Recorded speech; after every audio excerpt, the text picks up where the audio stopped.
My father is from Asaba, but he is Igbo. And that is what we are talking about here. That makes me come from the South as a geopolitical zone and an Igbo man. Me, yes, I'm from Delta State, but I'm definitely an Igbo man. There's no doubt about that. I'm from Delta State in the South, but if you're looking at Igbos across the country, I'm an Igbo man. I can't be counted out, and that is a true situation. It is important that Senator Barebe does not deny me my Igbo heritage. As like an Igbo man, I can't sit down there and if you want to be ethnic, if you want to be sectional, and deny the Igbo people the right to be transported. By the way, development is not about ethnic sections. It's about economy. And you cannot deny that the Igbos contribute tremendously to the economic growth of Nigeria. So if you leave them out, what are you trying to achieve? You don't play politics with economy, because you would rather grow poverty instead of growing wealth. And therefore they are not left. All right. Small, it go dey clear for our eyes. Oh yes, I am from South, but I'm Igbo. Small, it go dey clear for our eyes. I thought they said that South is another geopolitical zone, that it is not Igbo. I thought that is what they say. You see, I used to tell people that time does not really change anything, but time only reveals things. Oh yes, time only reveals things. Just give something time. The real character, the real reality of that thing will begin to show forth. Oh yes. Now, I watched a video of a young man that was saying that Igbos are trying to include South in their struggle for Biafra because they want to gain their resources. And I laughed. And after laughing, I didn't even think about it. I say, no worry. Just a little time, you understand your words. Just a little time, you understand what you are trying to say or what you have just said. Oh yes, in the recent days, we've seen a lot of them come out. Oh, South, we are Igbo, even though some of them are not saying it with confidence. Some of them are still, sluggishly saying it. Oh, we are South, but we are Igbo. But it doesn't matter. It doesn't matter. We are not calling anybody to be Igbo. In fact, of course, you've heard about the new creation of Anioma State. The Anioma State they want to create, is it not from South, the so-called South, they want to create it. Anioma, which language is Anioma? Oh, please, I don't even have anything to say. As I said, that time only reveals things. So just give it a little time. All those people that are saying, oh, Ikwere is not Igbo. Oh, this one is not Igbo. Oh, Port Harcourt is not Igbo. Oh, Asaba is not Igbo. Just a little time I give you.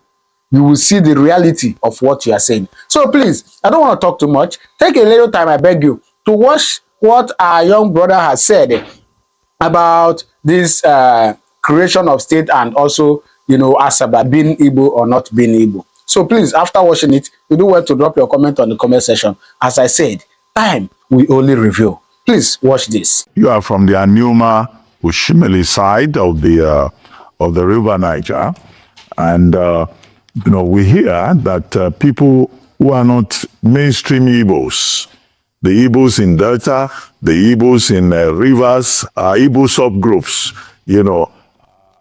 are also good enough to represent Igbos. But the dilemma here is that people from all the other ethnic groups that we mentioned, they also belong to the South. They are not mainstream Igbos. So why is this, a big issue about we are also Igbos? Because if the thing goes to Igbo land, we too are part of the Igbos. And if so, who are your favorite candidates, possible candidates from the marginal Igbo group? Just listen to what a journalist is saying. That people from a particular place are mainstream Igbos, and people from a particular place too are not mainstream Igbos. Just listen. So now, there are mainstream Nigerians and non-mainstream Nigerians. Is that what he's telling me? Or you watching this, please answer. Have you ever heard of mainstream Yorubas and non-mainstream Yorubas? Have you heard of it? So there are people that are, original 100% Igbo, and there are people that are probably 50% or 40% Igbo. Is that what he's trying to say? So that you will understand what we are talking about when we talk about how these people are trying to divide us. Division they are trying to cause. mainstream Igbos and non-mainstream Igbos. Can you ever think about that? Can you ever think of such words? Yeah? Please keep watching this. You talked about mainstream Igbo. What is that? I don't think there's anything called mainstream Igbo. Because, you see, if we go back a little bit in history, even from the coup that brought, that truncated Nigerians' democracy as far as I'm concerned and put us in the country which seemed to be in 1966, one of the major participants was a young man called, he was a major, Zogo. He's from Okpanam. Okpanam is just 2 minutes away from Asaba. It's more or less the same place as Asaba, which makes him an Oshimili Igbo person. From that axis, the Anyocha Oshimili area, we speak exactly the same kind of, when I have a discussion with any brother of mine across the Niger, he understands what I'm saying. There might be little fluctuations of one word. We can say shine, they can say rine, you know, and little things like that. But in the main, it is the same dialect, it is the same language. Now, when you look at even the effort of the Biafran war, you know, and I want to talk about personal experience here, you will see that the Oshimili Anyocha Igbos were even the ones that bore most of the brunt of that war. But in terms of course, the Asaba massacre is known to everybody. I don't think any town, either in the southeast or anywhere in Nigeria, suffered as much as the Asaba people did with the kind of killings and the program that went on in Asaba on that fateful day. Why was that so? If you think those people, the federal troops did not have enough intelligence to tell them that this town was solidly behind the Biafran agitation. My late father was a medical doctor who was practicing in Benin at the time when the Civil War broke out. I was barely 6 years old, my 2 elder sisters. And my mom is of the Yoruba extraction. She had a choice of taking us to her parents in Ibadan where they were living. But she said, no, wherever my husband is going, I'm going to go with my husband. And they put us in 2 cars and we went across. They went to look for an old friend of his that they were all in Benin, who lived in Oka, Chief Dom Musu Njikoka, as they called him. And we stayed with him in his house in Oka, and both families became one. And thereafter, we ran from one town to the other throughout the 30 months of the Biafran Civil War. Obviously, if my father did not take us away, possibly I might not even have been here, because the children were killed, women were killed. There is no family in Asaba that did not suffer the loss of one person or the other, a man, woman, or child. Because don't forget, when those federal troops came to Asaba, the idea was that, oh, come and welcome the federal troops, they are here. And they all gathered the people in the open field, and then they opened fire on them. So whenever I hear this talk about Igbo presidency, and people are trying to say there is some subgroup of Igbo or there's mainstream Igbo, it doesn't resonate with me. Because, you see, the Anyama people, or rather the Oshimili Anyocha people, will always be shortchanged in Nigeria. Let me tell you a little story. In 1999, when the new democracy started, it was everywhere. It was an open secret that the person that was tipped to be the secretary to the federation at that time was Chief Philip Asiodu. He is my godfather, he's my uncle, he took me into government. We all know his antecedents, super palmsec, you know, very cerebral and everything. He's one of the custodians of Nigerian history and political economy and everything. And he was supposed to be the secretary to the government of of Nigeria at that time. And just before the announcement was made, they decided that, oh no, since a Southeasterner, an Igbo man, was going to be number 3, that is the Senate president, you know, the Wazobia thing, there was going to be a president from the West, a vice president from the North, and the Senate president from the East, as it were, who was an Igbo man. Now, they refused to make it. He was not confirmed as the SGF anymore, which was supposed to be like number 6 or whatever in the hierarchy, because he was an Igbo man. So at that time, it was he conveniently lost that position because he was Igbo. But they didn't remember that he was also South-South, because the whole idea, they said they had to look for a true South-South Nigerian, and that's how Ufo Tekaite was made the secretary to the government. So you see, when it's convenient, we are not Igbos. When it's convenient, we are South-South. When it's convenient, we are not South-South. When it's not convenient, we are not Igbos. So you see, they can't keep picking and choosing for us all the time. You know, and it is particularly heart-wrenching when I see, you know, hey, we know how Nigeria works. Whether an Igbo man will be president, only God knows.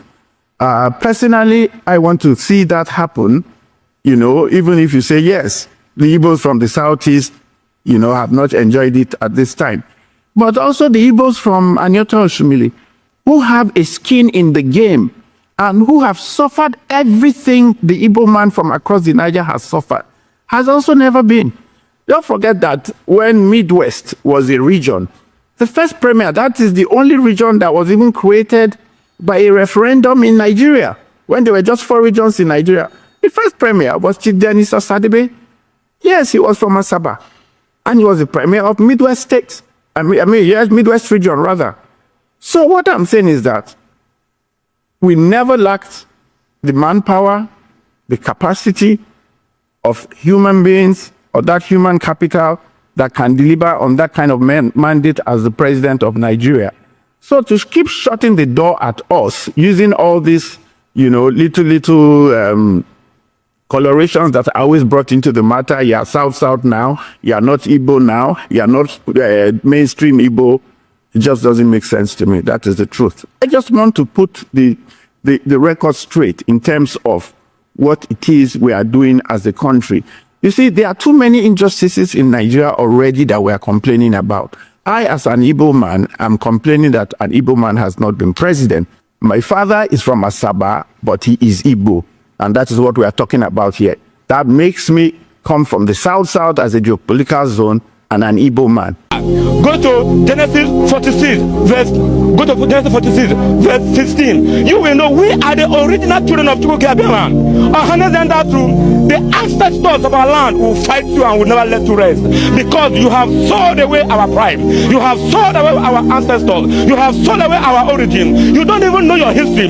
You give birth to a child. You will not tell the child who you are, your origin, your foundation, your grandfather, your ancestors. You will not tell them. Now, are you aware that they have deleted histories from our schools? Are you aware that your children are not taught history in their school? Tell me how will the new children that are being brought up with Indomie generation will understand what it means about their origin. Tell me the children you give birth to now. You don't tell them who they are. You don't tell them where they're from. You don't tell them about their ancestors. You don't tell them about their root and their origin. Tell me how they understand what we're talking about. We are talking about freedom. Some people are out there calling you people. I will tell you there is nothing like Biafran. That South-South is not a Biafran. South is not a Biafran. What is not a Biafran?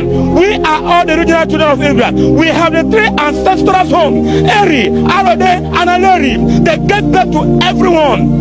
Alawada Ekwaru, he was the first slave who wrote about our history. He gave us the details of our history. Even down to a free town called in America, they are all Biafrans. Are you aware? Do you know that history? When you are talking in the media, you should understand what you're talking about. I got so angry when all you media in the radio station, you sit down, you don't even know yourself, you don't even know who you are, you don't even know about yourself, and you begin to prognose things you die. A time shall come, we will make you to understand that this is Biafra land, and we are one familiar family. Anywhere around the world, even to the coastal part of the world, we are one people. Do not divide us. If you don't know what to say, leave us alone with the struggle. Nnamdi Kanu has taken us to a promised land, and nobody, no man, no woman born of a man that can jeopardize the struggle.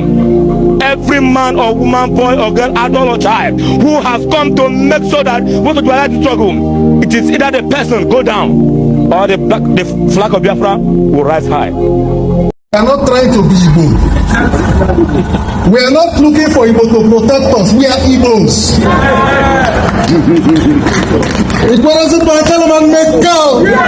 You can choose to say whatever you want to say. You can hold any opinion about Livingstone, but I dare you. I dare you. Whoever it is, I dare you. So you cannot, because of a post-war script and narrative, come here to undermine our identity. It is a colonial script to divide us, so we become diminished in the face of our neighbors. Our neighbors know our capacity. They know our courage. They know we are a global institution. That Igbos all over the world. Igbos all over the world. We are more than 80 million. I was talking to Chief Mike Okiro earlier on, and he was talking to me about a man called Mujoko, who is from Kenya. And he mentioned to me a particular Theophilus Okiro, who was one-time minister in the government of Kenya. Am I correct, sir? People have said, he's an Imo statesman, and I asked, when he joined the police, did he join because he wanted to be IG and took reverse slots? At the time he was IG, we prided in this state that our son is the Inspector General of Police. And we're coming to say he is 75 and going. Today is this year is the 76th year on earth. What else? He has seen it all. We are not looking for endorsement. We are not looking for recommendation. We are not looking for acceptance. Africa survives on the strength of Igbo. Africa survives on the strength of Igbo. Every Ikwele man you see is an Igbo man. You can choose to deny it. All right. Isn't that funny? Well, do well to drop your comment on the comment section what you think about this video, all right? As I said, Igbos are not begging any person or any people to join them. If you want, you come into the boat. If you don't want, you can stay outside. Time will tell. Thank you very much. Do well to drop your comment on the comment section what you think about this video, please. All right? Thank you, and God continue to bless you.